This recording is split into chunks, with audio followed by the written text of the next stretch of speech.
Every life needs hope. That's what gives us the ability to live. If we don't have hope, you end up with suicide. So you have to have hope. And it is, So we need to understand what hope is.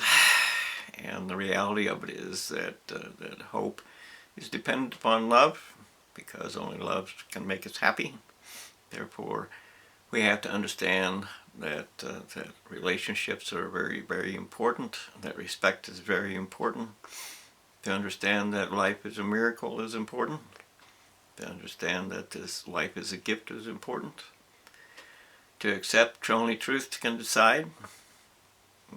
To discard beliefs, because that's just a want. To discard fear, because best you can, because that's not going to help you. Fear is just not going to help you at all. We have to understand what is true and what is not true, and do the best we can with what we have. That's just how it is. And we, have to not obey the other people that are trying to have power over us. Therefore, we need the law. And the law is what we all make. We all decide what the law is. No, of course, the law of being a soldier is that your job is to defend us. It's not to accept whatever the damn president says. He doesn't have he's an employee of us. He's not a god, he's not a king, he's not a general, he's not anything. He's just an employee. And your job is to defend us. It's true of every army in every nation around the world. Your job is to defend us. So if a nation crosses the line, as they did in Ukraine, that means they are competing, they are attacking, and they need, Ukraine gets to be right in that. And they should be protected in that, with enough weapons to defend themselves, at least. So, of course, Trump says Putin is right because he's the strong one and he gets to have all the money, and he's a rich man's child and what have you. It don't matter. You don't care. It's just garbage, because the end result is law decides whether or not we can be happy. If there is no law, there is only chaos and war. And there is no happiness in war. There is no happiness in chaos. There is no happiness if you don't accept that happiness is a product of what we care about, what we are willing to share with each other, and whether or not we choose to love each other or not. So the relationships between men and women are very important.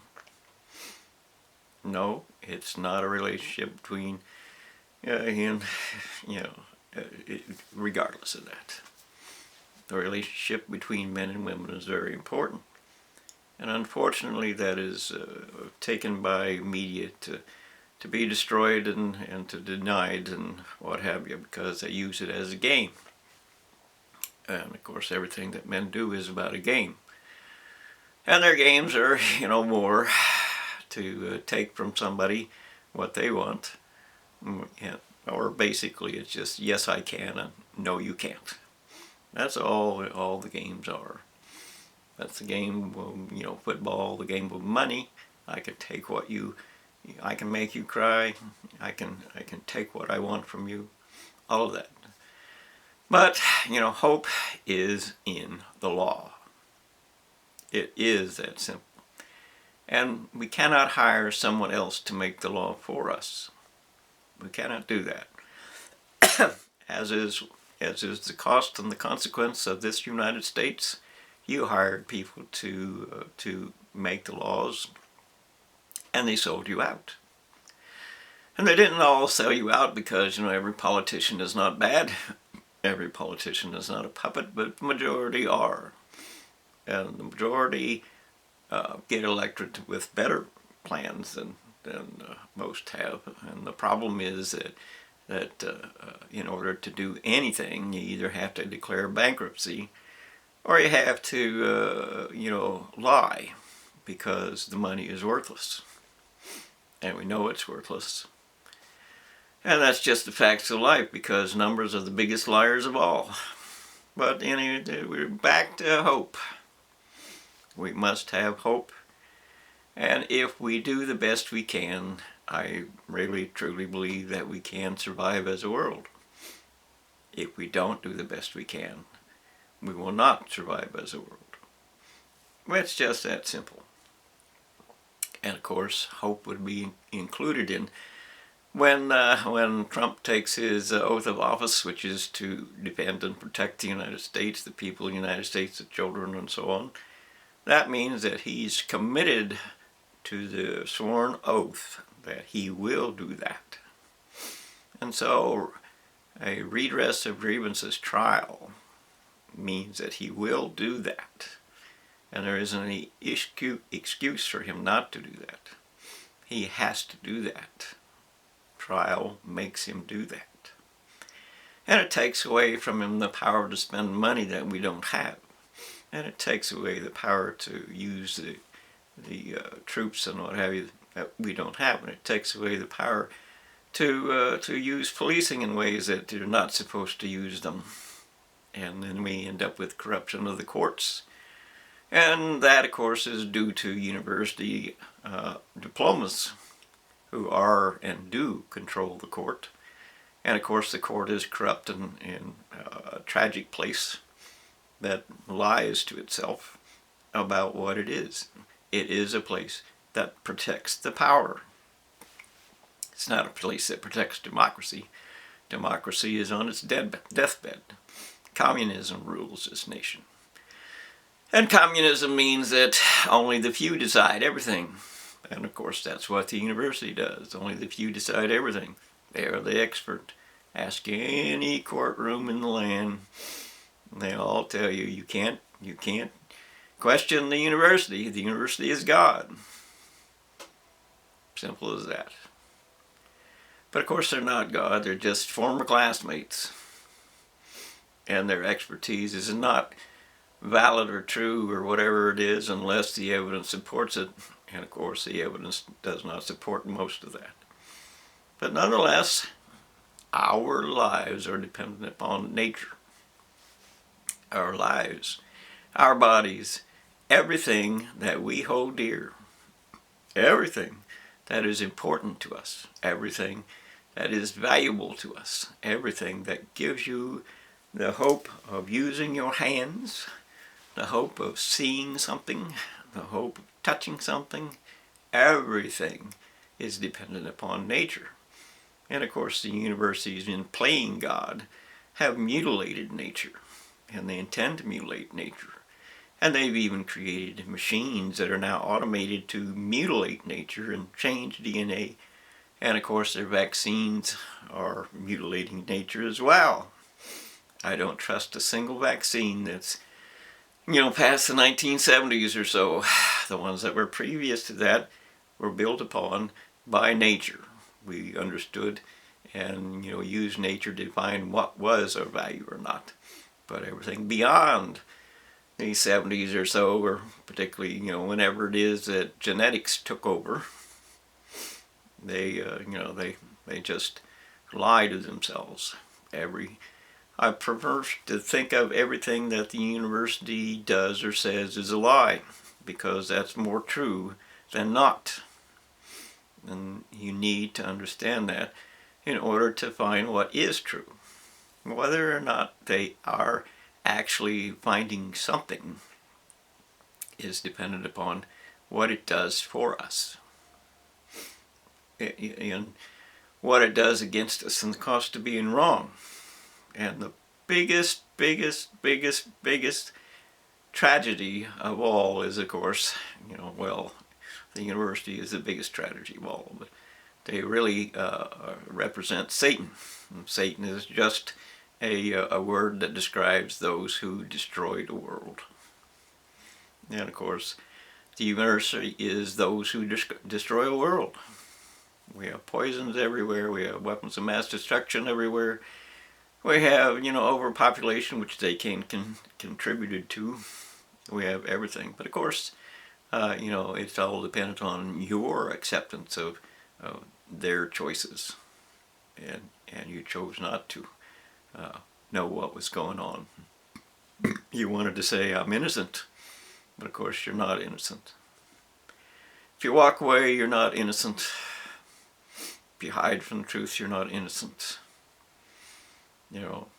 It's staring us all in the face. Our world is in trouble. And we're in more trouble than you even imagine. Because right now, we are at the precipice of Trump being in office. And he has stated in very, very clear terms that he wants to be a Hitler. He wants to, march and destroy the very things that we need. And he builds that on countless lies that came before him. Every, Republican or Democrat, doesn't make any difference. They're all joined by the singular event of a university diploma. The university diploma controls what they believe. The university diploma controls what they fear, and you can see that in Trump because he is the one that authorized $6 trillion for 100 million shots, or $60,000 a shot each for 100 million people. $60,000. Does that mean he's a good businessman? No, he's not. He created the tragedy and the disgrace of COVID, and of course, Biden just increased that because he believed in the university as God as well, and so on and so on. But we're back to hope again means that we have to understand what our options are. We have to understand what the evidence is. We cannot do that without redress because we cannot just simply say this is wrong, or this is right, or this is true, or this is not true. That doesn't matter at all. Those are beliefs. That is not the fact. And we must know the facts. Not what people feed us as propaganda does, as Hitler would do, but the facts. We have to know what is real, what is not real, and the cost of being wrong. And redress of grievances gives us that option to say as a nation that we will, decide for ourselves. And it also provides the influence that we can and will define what the laws are that you're going to obey. We're all going to obey. And world law, of course, is what we the people of the world, demand of our leaders. Going to identify what it is that they shall do, not them telling us what we shall do. You can go back to Kennedy, who said, "Ask not what your nation can do for you. Ask what you can do for your nation." That was just a precipice for World War III, as is what he intended to do. He was, But anyway, back to hope. We have to hope that truth will decide. It is that simple. All hope is based upon truth. All of it. You can't believe your way into the future. You can believe anything you want in religion. That's okay. You can believe whatever you want as far as when you die. You can believe anything. It doesn't matter. You can believe whatever you want in religion. Sure, right. You can believe, that means that what happens when you die is what you believe, or how we got here is what you believe. Those things are religion, and you can believe whatever you want to. But in this world of life and living and truth about what the evidence is, we cannot believe whatever we want. We have to know what is true. That's where our hope lives. Our hope lives in truth.